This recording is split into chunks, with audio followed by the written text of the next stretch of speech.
Hello, I'm Rachel from Douentza Garden in Ireland, and you are very welcome to this summer pruning video. So today we're going to prune 4 trees in the Prunus family. We're going to prune a cherry blossom, a Tibetan cherry, a Morello cherry and a black cherry plum. Now, you may ask, why are you pruning in summer? Normally pruning is done in winter, and that is very true.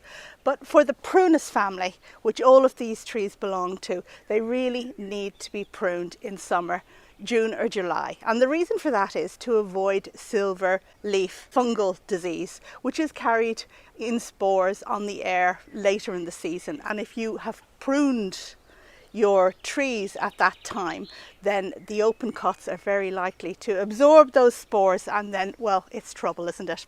In today's video, we're going to walk around the garden, prune the 4 trees, go over why I need them pruned. This cherry blossom will be one of them, and just really see why you might need to prune one of these trees at all in the first place, because they're not trees that need regular pruning. So let's get on with the video.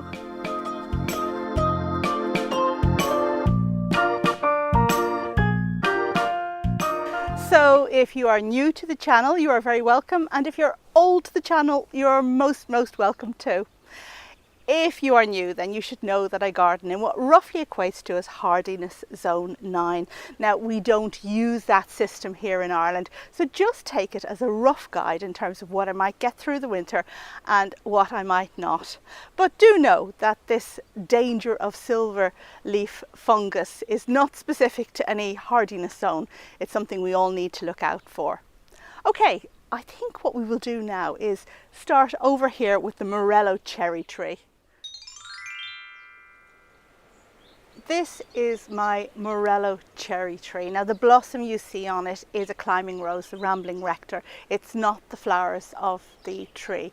And if you look closely, you can see that the tree itself is actually making fruits at the moment. Unfortunately, I never get to eat these fruits because the birds are always too quick for me. And besides, the fruits are actually quite high up on the tree. In any case, it's a nice tree, and certainly the addition of the climbing rose helps extend its season of interest. So what's the problem? Well, the problem is this branch here. And this branch extends right out over the lawn. And you know, this is not a good recipe, because when grass is in shade, it tends to be less vigorous, tends to die out. Now, the problem with a branch sticking out at an odd angle like this is that, well, it's all very well when the branch is thin and not very heavy, but as it thickens and ages and becomes more heavy, there's a likelihood of cracking and splitting and the breaking of other branches on the tree. So we're going to remove it. Now, the first thing I'm going to do is to reduce the weight of this branch, and this means clipping off the end bits, so just reducing it in stages. And that will mean 2 things. It'll mean you won't have an enormous, great big heavy branch that comes crashing down all at the same time. And number 2, when you're cutting close in at the trunk, there's less of a likelihood that the weight of the branch is going to tear the bit that you're cutting off for the last segment and just leave a jagged open wound.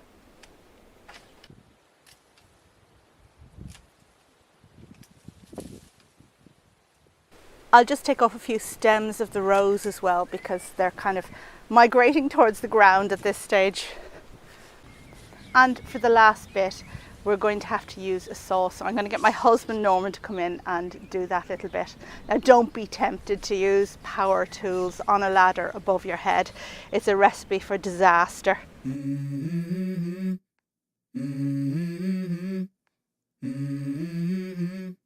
And that looks a lot better. Now, the thing to bear in mind is that these kind of trees don't need regular pruning, so it's just the odd branch that you're going to take off, and certainly not every year. Don't go overboard. You need to know when to stop. The next tree that we're going to prune is this black cherry plum. And this is quite a shady corner of the garden, and it's become all the more shady because of this big branch that is just kind of, well, shading out the grass and everything else. So we're going to take one discrete branch off, and this is a job for the saw. And again, I'm going to reduce the weight of this big branch by just taking off the bits at the end.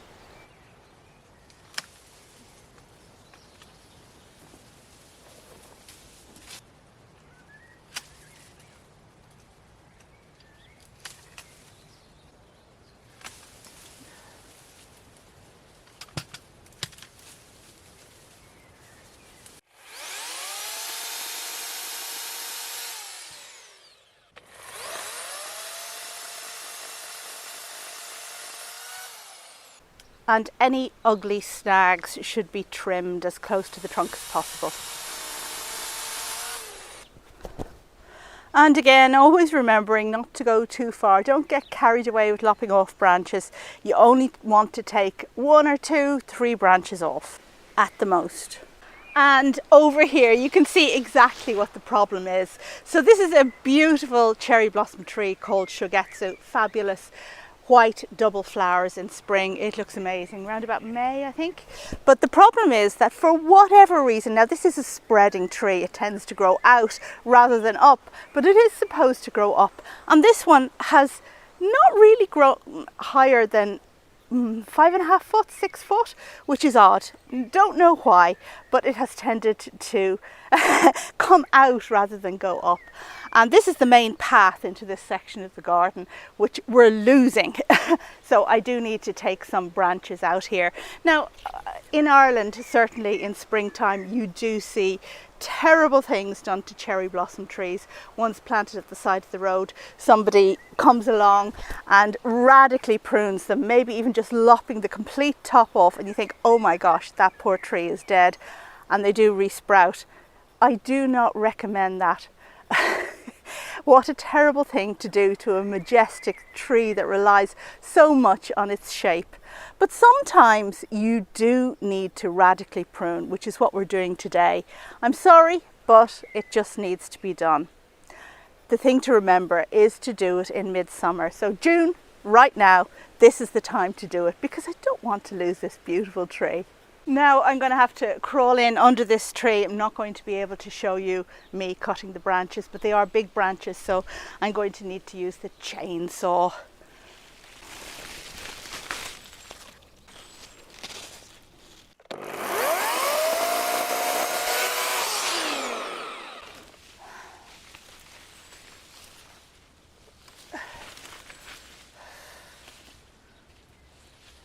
Whoops. Again, I'm going to try just reducing some of what's sticking out, and then I'll be able to get a better look at what's going on underneath and where to do the final cut. So that's off.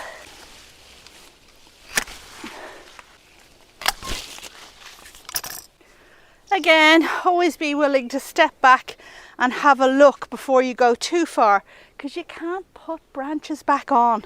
And remember, always cut to something. Cut either to the main trunk or to a side branch or leaf. And this is just a general principle for, well, cutting perennials, trees, bushes, anything. And another general principle of pruning is to cut out any crossing branches. And here we have some bad crossing. So you can see that this branch here is rubbing very badly on the one underneath it. This is the one I'm going to take out because it's less big than the one down below. So I will follow it all the way up there and cut it out, and then this poor branch will stop getting damaged from the rubbing of the other one on top of it. When branches rub, there's a danger that they get damaged, that the bark gets damaged, and then fungal spores can get in. That's much better now.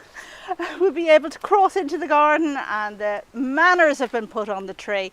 I am not suggesting that you do such a radical job every year or even every lifetime of a cherry blossom, but sometimes it really needs to be done. Okay, well, I'm really hot now, but we have one more tree to do, and let's head over to the other side of the garden and have a look at the Tibetan cherry.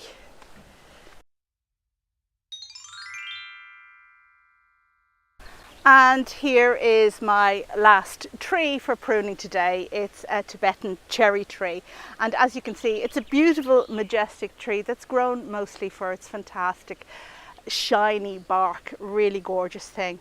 Now I have 3 branches I need to take out here.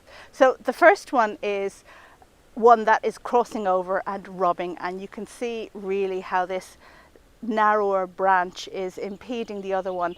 And I mean, obviously you're going to favor the thicker branches. If it's a question of thinner or thicker, you're going to take out the thinner one. So we're going to take out this thinner one so that the tree gets less damaged. Also, we have a situation where we have a branch that's kind of coming out over the grass. I suppose the same kind of thing that we had with the Morello cherry, and it's shading a whole section of the garden. We don't want that. We want nice, discreet trunks. I mean, this is a tree that we grow for its trunk, not for its leaves. So we want to see as much of that as we can. And then finally, there's a third branch that is extending into the Trachycarpus fortunei. Now I'm not getting rid of it because it's extending into the Trachycarpus fortunei, but I'm getting rid of it because it's just really out at a jaunty angle, and we can't have that. So as usual, I'm going to just shorten the branch, reduce some of the weight.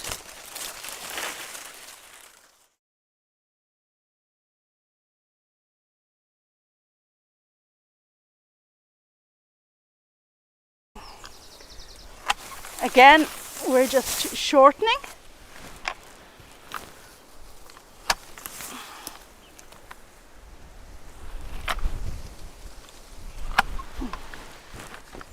And I think I'm going to need the chainsaw for in there at the trunk.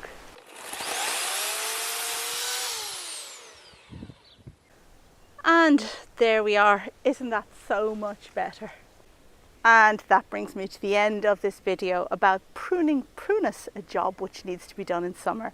I hope you'll find it useful, and do bear in mind, it's not just cherry blossoms that need to be pruned in summer, it's all of that genus, all of the Prunus genus. Okay, that brings me to the end of this video. As I said already, I'm repeating myself. I will see you on the next one. Bye.